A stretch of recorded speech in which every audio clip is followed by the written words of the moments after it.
नमस्कार, मैं अश्विनी। एक बार फिर से प्रदेश सरकार के मंत्री जिलों के दौरे पर हैं। बूथ स्तरीय कार्यकर्ता सम्मेलन के जरिए ये मंत्री दूसरे दौर में कार्यकर्ताओं की बात सुन रहे हैं, इनके निपटारे का दावा भी करते हैं। बीजेपी के प्रदेश मुख्यालय पर होने वाली जन सुनवाई से इतर समस्या समाधान के रास्ते पर चलकर क्या सुराज और सुशासन को कायम किया जा सकता है? क्या मंत्री समूह के दौरे से मिलने वाले फीडबैक पर अमल होगा और क्या कार्यकर्ता की नाराजगी सामने आने के बाद इस विकल्प पर भी काम किया जा सकेगा? मंत्री समूह के इन दौरों के बीच बीजेपी के बूथ स्तरीय सम्मेलन के आखिर क्या मायने हैं? बिग फाइट लाइव में खास मेहमानों के साथ आज इसी पहलू पर बात होगी। साथ ही जारी रहेगी आपकी बातचीत फर्स्ट इंडिया न्यूज के साथ। क्या मंत्री समूह के दौरे कार्यकर्ताओं को संतुष्ट करने के लिए है? सम्मेलन का मकसद सरकारी योजनाओं को कार्यकर्ताओं के माध्यम से आम जन तक पहुंचाना है। मगर क्या असंतुष्ट कार्यकर्ताओं की पीठ थपथपाकर उन्हें 2018 विधानसभा चुनाव के लिए तैयार किया जा रहा है? अगर बीजेपी प्रदेशाध्यक्ष अशोक परनामी खुद कहें कि यह सम्मेलन चुनावी नहीं है बल्कि कार्यकर्ताओं से पार्टी का सीधा संवाद करने का माध्यम है, तो फिर सवाल बीजेपी बूथ स्तरीय सम्मेलन के मायनों का भी है। एक सवाल कार्यकर्ताओं के साथ आम जनता का भी है, जहां अक्सर देखा गया है कि मंत्री और जनप्रतिनिधियों के दौरे के वक्त प्रशासन मुस्तैद हो जाता है, लेकिन दौरा खत्म होते ही प्रशासन की बेपरवाही भी किसी से छुपी नहीं है। ऐसे में क्या मंत्री समूह के दौरे से जन समस्याएं दूर होंगी और क्या प्रशासन बेपरवाह है? जाहिर है कई सवाल हैं जिन पर आपकी राय का भी इंतजार है। क्या मंत्रियों के दौरे से सही फीडबैक मिल पाएगा? फर्स्ट इंडिया न्यूज.com पर आपकी राय का इंतजार है। साथ ही फेसबुक और ट्विटर पर भी आप बता पाएंगे कि आज इस सवाल पर आप क्या सोचते हैं। मंत्री समूह दौरे पर है और इस तस्वीर के बीच में क्या रुख हो सकता है, क्या इसके मायने हो सकते हैं और बीजेपी के बूथ स्तरीय कार्यक्रम के बीच क्या कुछ मिल पाएगा? सवाल यही है। आज चर्चा करेंगे। खास मेहमान हमारे साथ हैं बीजेपी से मनीष पारिक जी हमारे साथ जुड़े हुए हैं, माकपा नेता भंवर सिंह जी हमारे साथ हैं, साथ ही वरिष्ठ पत्रकार मनीष गोधा जी बातचीत में हमारे साथ हैं। आप सभी का बहुत बहुत स्वागत है। मैं मनीष पारिक साहब सबसे पहले आपसे जानना चाहूँगा कि जो बूथ स्तरीय कार्यक्रम के जरिए मंत्री दौरे कर रहे हैं, फीडबैक की बात की जा रही है और कहा जा रहा है जिसके बाद सुशासन स्वराज वाली जो तस्वीर है वो भी देखने को मिलेगी, लेकिन क्या आपको उम्मीद है कि फीडबैक के पर अमल हो पाएगा और फीडबैक की जगह जो नाराजगी मिली उसको लेकर पार्टी क्या करेगी?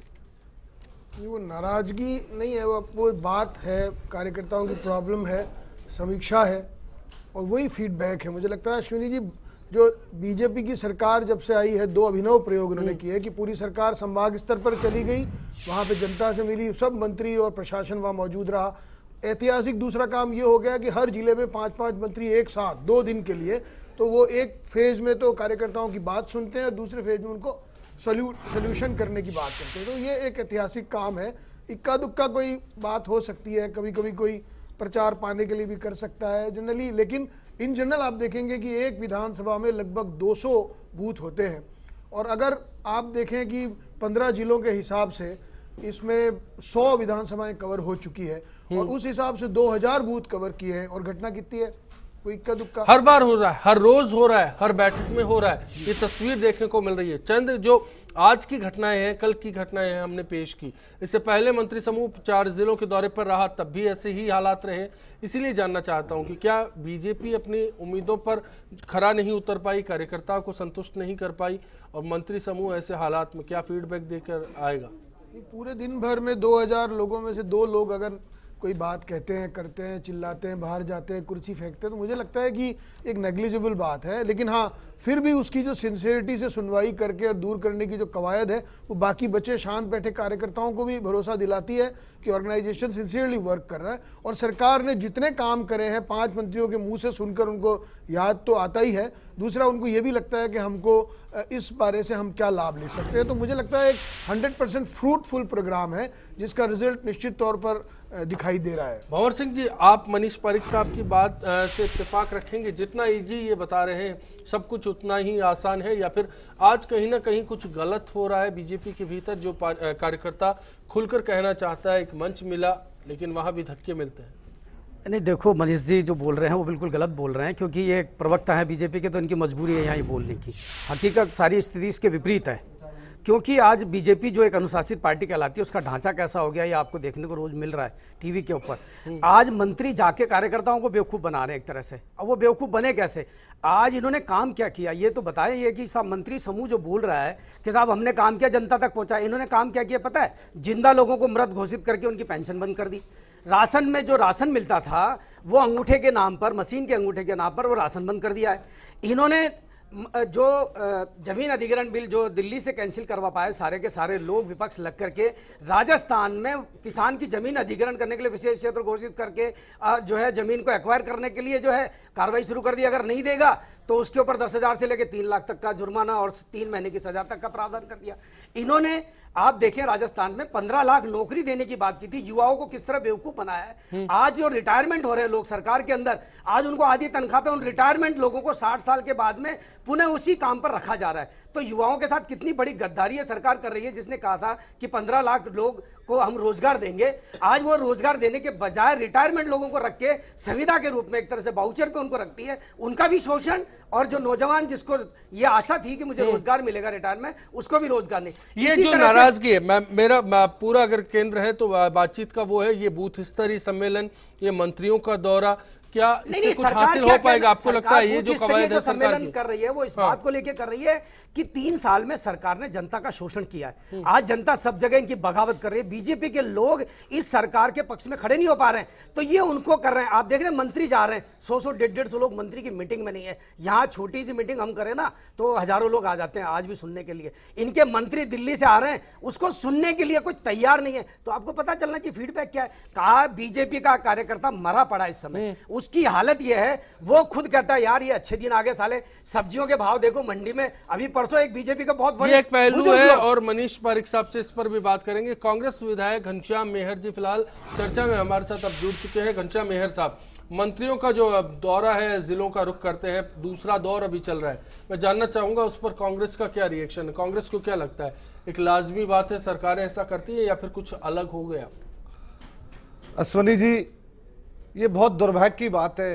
पूरे प्रदेश में 3 साल में जो हालात पैदा हुए हैं, मंत्री जा तो रहे हैं पर वो पुलिस के प्रोटोकॉल में जा रहे हैं, वहां उनकी सुरक्षा पुलिस कर रही है। लोगों से, जनता से वो रूबरू नहीं हो पा रहे हैं। अभी जितने भी जिलों में गए हैं, वो दौसा में गए हैं, करौली में गए हैं, और जनता ने वहां उनको पत्थर फेंके हैं, झगड़े हुए हैं, कोई जूते चप्पल मंत्रियों के रह गए। इस तरह के हालात इस प्रदेश में सरकार ने पैदा कर दिए। पिछले 3 साल में चाहे चिकित्सा की व्यवस्था हो, मेडिकल की हो, बिजली की हो, सारी व्यवस्थाएं इनकी फेल हो चुकी है। जनता को बहुत बड़ा धोखा मिला है। इनने जनता को ऐसे लुभावने वादे करके, और जनता के साथ बड़ा भारी धोखा हुआ है। आज जनता अपने आप में महसूस कर रही है, और इस प्रदेश में जनता को मौका नहीं लग रहा। आज जनता इतनी डरी हुई महसूस कर रही है कि हमारे साथ ये क्या हो गया। आज अगर उनको मौका लगे तो इस सरकार को जड़ा मूंड से उपाड़ के फेंक देगी। ये आज जनता गांव में और शहरों में इस विचार बनाकर बैठी है। आज जो इनने हालात कह रहे हैं कि हम फीडबैक लेंगे और उस पर अमल करेंगे, काम होगा। फीडबैक की बात तो बहुत दूर की बात है। आज इनकी कानून व्यवस्था भंग हो चुकी है। आज हालात ये पैदा कर दिए इनने। देखो, पेंशन की जो व्यवस्था है, 3 लाख लोगों को, जिंदे लोगों को मरा घोषित कर दिया। ये बहुत दुर्भाग्य की बात है। इस सरकार को एक चुल्लू भर पानी में डूबने वाली बात है। बहुत संवेदनहीन सरकार है। सरकार क्या है, एक तो ट्रस्ट के रूप में काम कर रही है, कोई सरकार नहीं है। खाली मंत्री बेचारे उनके बड़े, उनके दबाव में जा जाकर वो जान रहे हैं कि उनके सामने भी बहुत ही परेशानी है। भारतीय जनता पार्टी के विधायक भी कहते हैं हमसे कि साहब क्या करें, ऐसे हालात पैदा हो गए, क्षेत्र में हम जा नहीं सकते। मंत्री लाल बत्ती छोड़कर प्राइवेट गाड़ियों में जा रहे हैं, अपना चेहरा छुपा रहे हैं। ऐसे हालात इस प्रदेश में पैदा हो गए हैं, और आज जनता अपने आप को बहुत ठगी हुई महसूस कर रही है। चाहे युवा वर्ग हो, चाहे किसान वर्ग हो, या मजदूर वर्ग हो, सब पीड़ित है। इस सरकार से बहुत दुखी है। मनीष गोदा साहब, एक तस्वीर का पहलू तो विपक्ष ने रखा और दूसरा सत्ता पक्ष ने रखा, लेकिन हम क्या देख सकते हैं, एक न्यूट्रल वैल्यू जो है जन सुनवाई के बाद मंत्री दरबार के बाद अब जिलों का दौरा, और जिलों के दौरे में फीडबैक का कार्यक्रम, बूथ स्तरीय कार्यक्रम के जरिए आम जनता को जोड़ा जा रहा है या फिर दूर रखा जा रहा है? एक सवाल तो ये उठता है। और दूसरा, क्या सच में कहीं ना कहीं जो 2.5 साल का शासन है उसका फीडबैक निकल कर आ रहा है, सरकार उस पर काम कर पाएगी? देखिए, मैं मानता हूँ कि बहुत सही चीज़ हो रही है अभी जो हो रहा है ना। मतलब आप यदि देखिए कि यदि चुनाव के आसपास हो तो सरकार को संभलने का मौका नहीं मिलता है। अभी जो कुछ हो रहा है, सरकार यदि ये कर रही है कि जा रही है जिलों में और मंत्री जा रहे हैं, तो ये देखिए सरकार का इस समय बिल्कुल आधा कार्यकाल हो चुका है।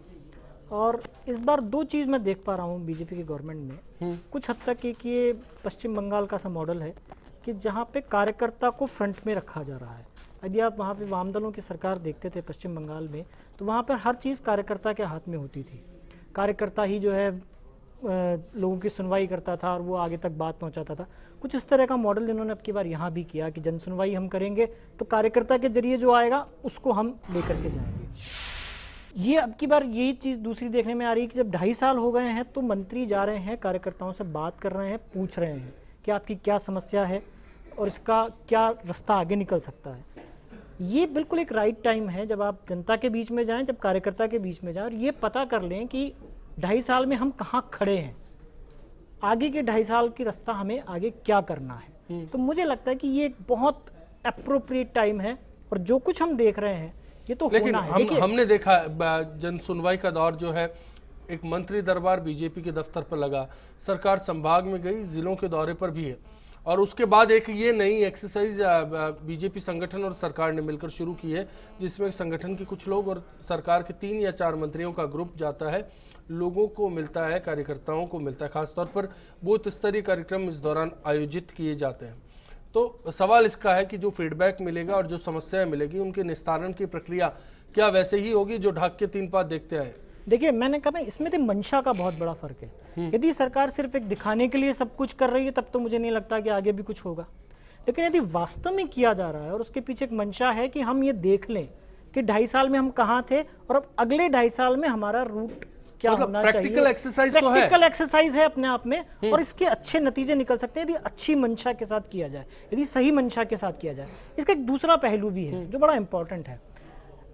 आपको ध्यान होगा कि 1998 में बीजेपी कांग्रेस 156 सीटों के साथ जीत करके आई थी, और जब वो दोबारा सरकार में, जब दोबारा चुनाव में गए थे तो बहुत कम लोगों के टिकट काट पाए थे और 156 से 53 पे आ गए थे।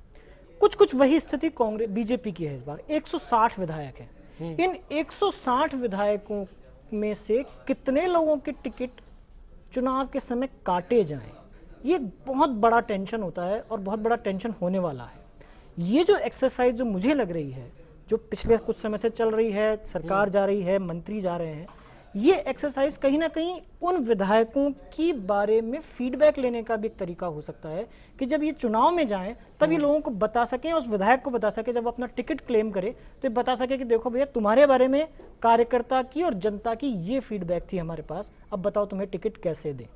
तो ये मुझे लगता है कि कहीं ना कहीं ये एक साइमल्टेनियस एक्सरसाइज है कि जब, और सारी चुनाव से केंद्रित है, इसमें कोई शक नहीं है। यदि बीजेपी ये कहती है कि नहीं हम जनता के पूछ रहे हैं, यार ऐसा कुछ भी नहीं है, ये टोटल चुनाव सेंट्रिक है, इसमें कोई शक नहीं है। ये साइमल्टेनियस एक्सरसाइज मुझे लगता है कि चल रही है। एक फीडबैक जनता के बारे में भी आ जाए, जनता क्या सोचती है, उस विधायक के बारे में भी आ जाए कि जो वहां पर एक सवाल तो यही है कि 2.5 बरस के राज में सरकार चुनावी मोड में है। अगर ऐसा कहा जाए तो क्या ये जल्दबाजी है? सरकार आखिर किस बात की फिक्र में है? सवाल उन नॉन परफॉर्मिंग एमएलएज का है या फिर अफसरों का है जिनका फीडबैक इस बैठक में आ रहा है? क्या उस पर कुछ काम करने में सरकार सक्षम हो पाएगी? ब्रेक लेंगे, ब्रेक के बाद जब लौटेंगे इस पहलू पर बातचीत की कोशिश होगी।